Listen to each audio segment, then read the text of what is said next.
So imagine you record, like a 5-second voice note, right? And suddenly some massive cloud server somewhere just owns a perfect, permanent digital replica of your vocal cords. Yeah, which is unfortunately basically the reality of most AI right now. Exactly. But today, well, we are looking at a tool that completely flips that script. As always, I was browsing the AIagentstore.ai website page today just to see what's new, and Voicebox immediately caught my eye. So, okay, let's unpack this.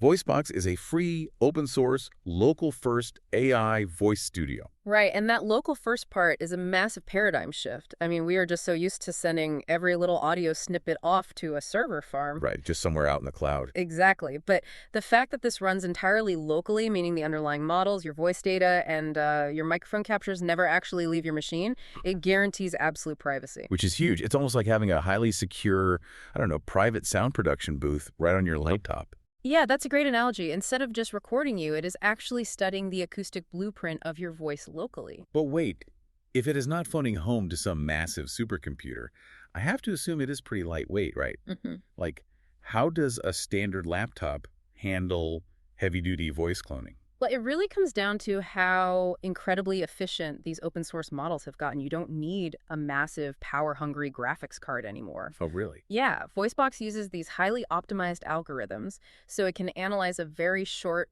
reference audio sample. We are talking maybe just a few seconds. Well, just a few seconds. Just a few seconds, yeah. Right. That is enough to extrapolate the unique characteristics of that voice. And from there, it can generate multilingual text-to-speech right on your local hardware. That is wild. Oh, and it also has a global hotkey for dictation into any text field, which sounds super handy. Definitely. It makes the whole process feel really seamless. But here is where it gets really interesting and maybe a bit contradictory. Setting all this up locally, importing your own samples, assigning hotkeys, selecting profiles, it sounds like a lot of friction. It is definitely a more hands-on approach, yeah. Right. So since this requires so much manual input, does its low autonomy actually defeat the purpose of an AI agent? Or is that a feature? I mean, I want AI to do the work for me, right? Right. It sounds counterintuitive if you are used to the whole autopilot approach of cloud AI, but that friction is entirely the point. Okay, how so? Well, the low autonomy is intentional because the Yeah. workflow is entirely user-driven, where you import the samples and you input the text.